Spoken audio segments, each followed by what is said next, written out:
Dağlar diz çöker önünde, Ararat başını eğer göğe karşı.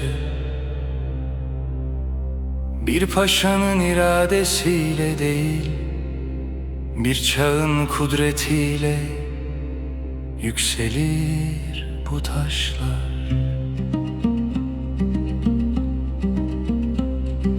Çekiç sesleri karışırdı rüzgara, ustaların alın teriyle yoğruldu kader. Her taş bir yemin taşıdı, yıkılmam dedi zamana karşı her sefer.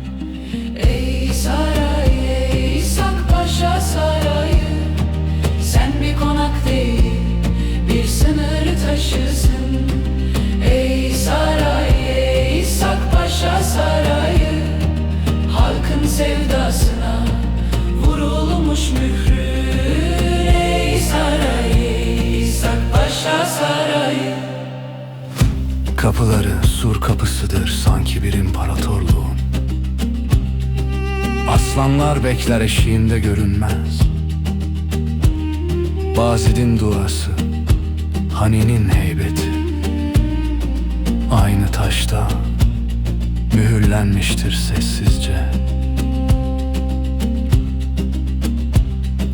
Kış geldi mi kar bir sancak gibi asılır, duvarlar beyaz bir zırh kuşanır.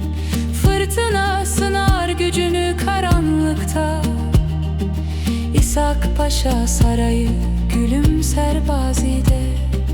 Avlularında at nalları çınlar hala, fermanlar okunur gecenin koynunda. Kılıçla adalet, kalemle nizam bir arada durur sarayın ruhunda. Ey saray, ey İshak Paşa sarayı, sen bir konak değil, bir sınır taşısın. Ey saray, ey İshak Paşa sarayı, halkın sevdasına vurulmuş mührün. Ey saray, ey İshak Paşa sarayı.